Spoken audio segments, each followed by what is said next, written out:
along the River Otter at the heart of East Devon. This is Radio Ottery.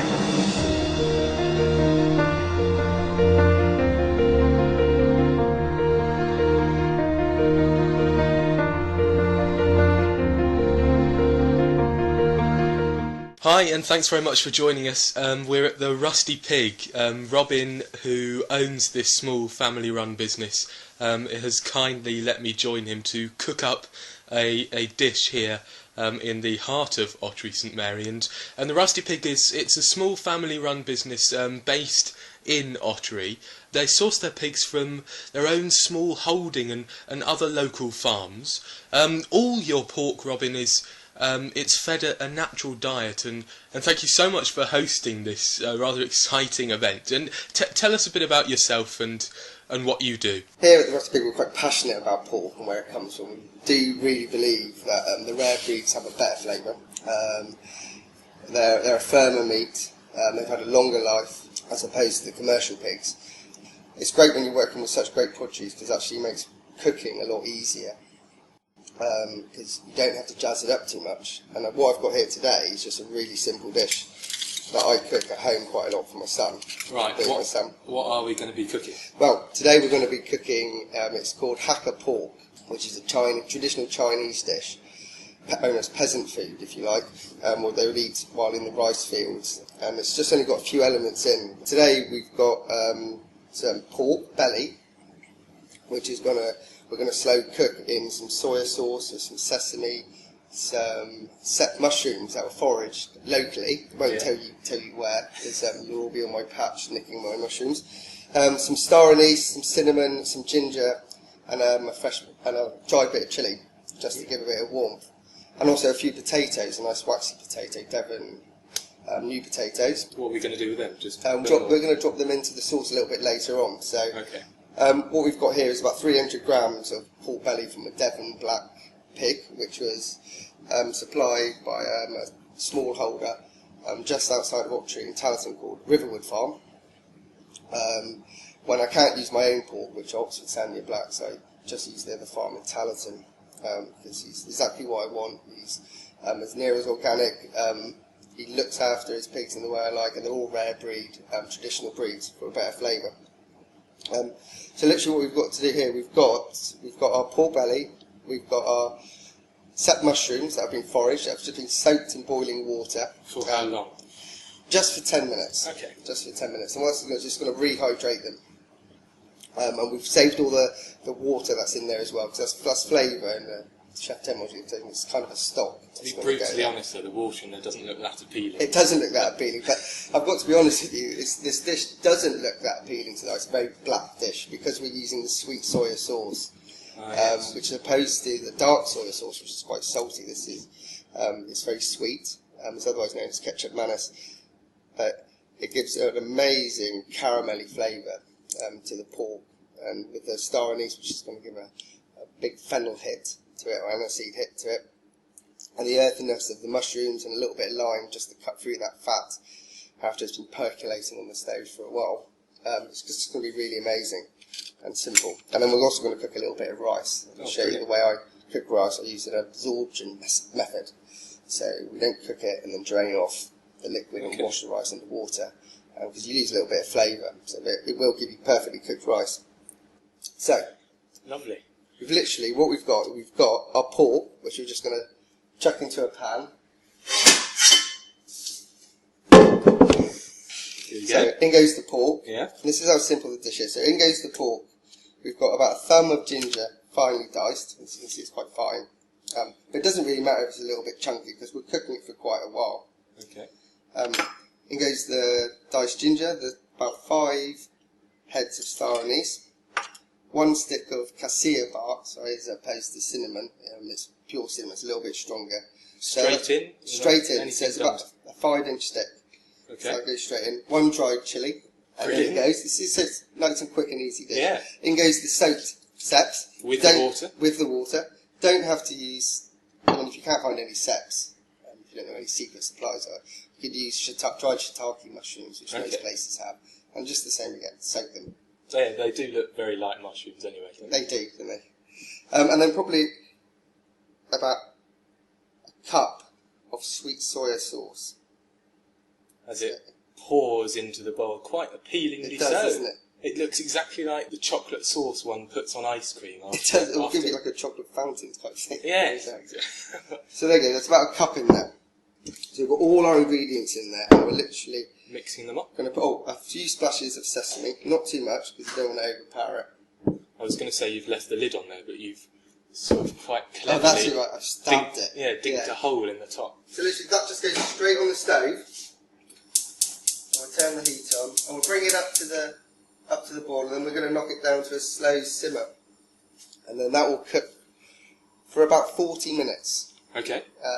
But after about 25 minutes, we're going to add our peeled Devon new potatoes in there, and then continue cooking for another 40 minutes, maybe 45, and then the pork should be slightly tender with a teeny bit of bite. The potatoes will be perfect. The dish is going to look really black. Yeah. And then we're just going to give it a few squeezes of lime. But while we're waiting for that to come up to the boil and cook, we'll just get our rice on. Yes. Good idea. Good. What is going to happen to this dish in smells? Is it going to start sort of giving off whiffs? It soon you'll start smelling lots of cinnamon and star anise come up, and the sweetness and this caramelly sort of honey.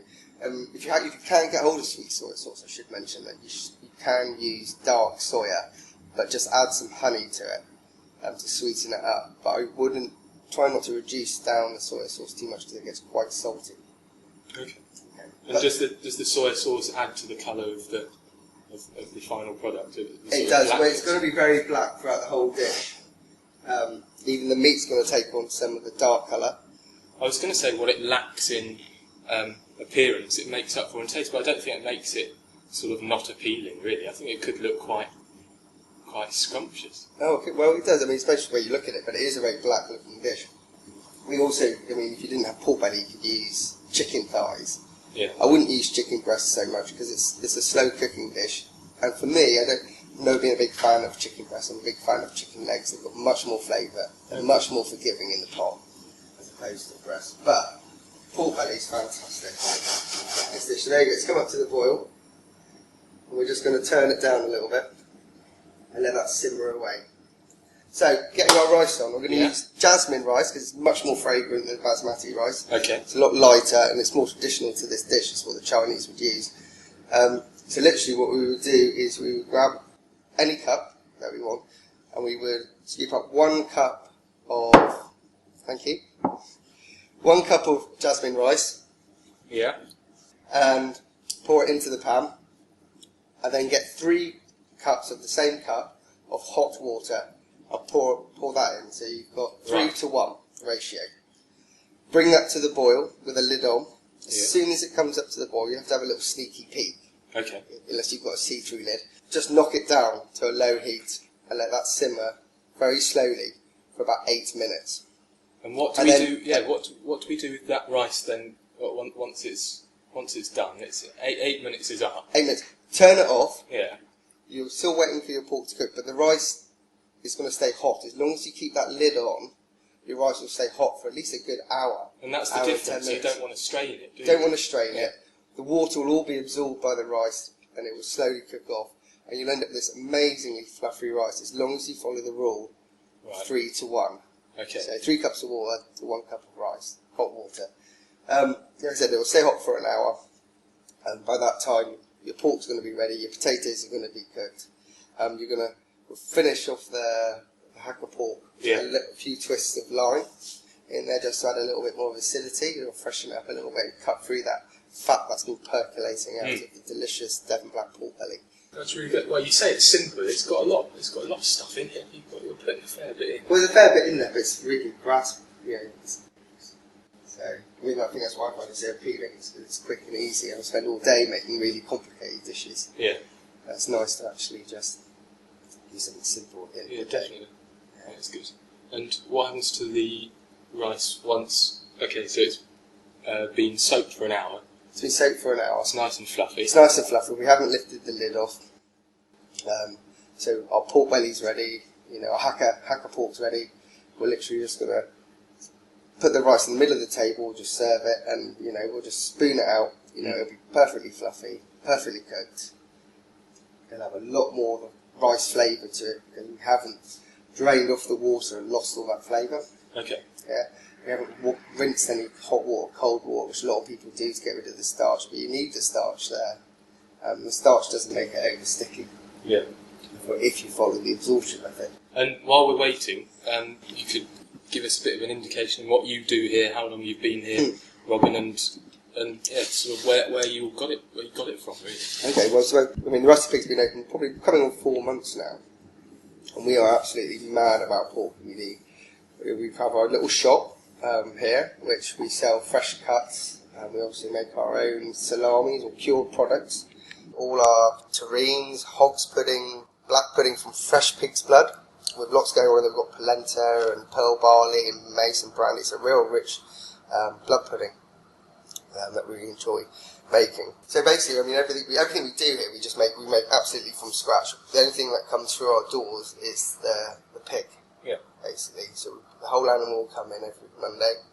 We use a local abattoir when we kill. It takes us 15 minutes to load up and take our pigs to PJ Hayman's out in Ultra St Mary. Yeah. So that's really important. Trying to reduce the stress down of the animal is paramount. But not also do we just a fantastic pork shop. We also do very exclusive dining on a Saturday evening, which is a set menu, full course, with canapes and coffee. And we can only do a maximum of 10 people, so it's quite like a dinner party around at a friend's house, except you don't have to do the washing up, and you get a personal chef, which is fantastic. And that's every Saturday. We do lunches on a Saturday day, which is no bookings at all. Same again, it's just a 2-course set menu. And it's great. And you personally, Robin, you set this up, as you said, 4 months ago, and it's a family-run business here. Yes. What else do you do, sort of around and about in Devon and okay, well, I do a lot of private stuff outside of here, private functions for people, but I'm also a senior chef at the River Cottage. So I get the pleasure of working there a couple of days a week with Hugh and Gil there. And Hugh Fernley was down here, wasn't he? He was. A couple of weeks ago. He was. He gave us a nice little write-up, actually. Yeah. We came down, popped in for lunch. Like I said, unfortunately I wasn't here that day, but my employee Fran was here. He's also a long-term friend, and it was actually his first day cooking for Hugh. First day cooking in the shop by himself, which I hadn't been here for. Yeah. And his first customer that walked through the door was Hugh.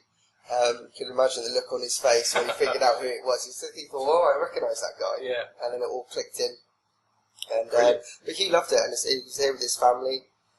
Shared the table with another family that had come in, and and went away happy. What are your ambitions for the future then? Because do you want to carry on sort of sustaining exactly the amount of work you're doing now, or where do you aim for Rusty Pig in particular to go in the next year or so? Okay, well, eventually I think I'd like to push out some products onto the market. I don't want to get really big and go into supermarkets. That's kind of not where I want to go. I just want to keep it within the local community, focus on making good charcuterie and delivering good quality pork the way it used to be years ago. And just getting a few products out there, carrying on with the dining here, because I really love cooking for people. I'm really passionate about that. And where did that all come from then? When you said like it was years ago, did you appreciate it then when pork was as it should be, as you said? Or? Yeah, well, I've always grown up in the farming community, so I've always had good produce that have come from smallholders and stuff within the area. And you can really notice the difference when an animal's had that little bit more attention as opposed to being intensively farmed and grown for speed and for profit, and I can't understand, I can understand why it's done for profit, but the flavour's just not there. And coming from a food perspective, and someone that cares about animals, I can't see why people would want to go down that road for save a few extra quid. And to prove a point, at that point, when I went to university in Freshers Week and everyone was going around Freshers Fair, they actually had a sort of tasting tray, and you could taste a bit of pork that was farmed in a humane, sort of brilliant way, really, where it was relaxed, it was happy, and it was cooked by brilliantly talented people, and they knew exactly what they were doing. And on the other side was pork that was sort of supermarket. And, well, that's right. Yeah, and one can actually tell the difference. You really get. You might not believe I mean, if we go into sausages, I mean, a lot of the commercial sausages, they're so high in rusk or breadcrumbs, as it's known, that it's literally just holding in lots and lots of fat. My sausages that I make here, we put only 3% rusk in there, so they'll leach out a little bit of fat, but treat it more as a piece of meat. You're going to have to nearly get it till it's all cooked, and then let it rest. And that's what I tell people when they come into the shop is, you're not just buying a sausage, you're buying a little tiny roasting joint there that you need to take care of. You spend a lot of time making them and making it nice. Treat it like that, really, and it's very low in breadcrumbs and very meaty, just using the shoulder and the belly. And what's this? Isn't there sort of a percentage of water that it can't be over, or what's it? Do you stick sort of to that, or do you not even need to take into consideration these sort of guidelines? I am 95 to 97% meat in my sausage. So well, that's pretty, because I know on sort of BBC One, I think they did The Apprentice and getting these people in and doing these for the first time cooking sausages, and they stuck to the 60-40 water. Oh, that's right. Didn't they make a killing though, didn't they? They did, yes. They did so well. But shame on them, shame on them. But no, well, thank you so much for this. Good. That's all right, thank you. Broadcasting along the River Otter and at the heart of East Devon, this is Radio Ottery.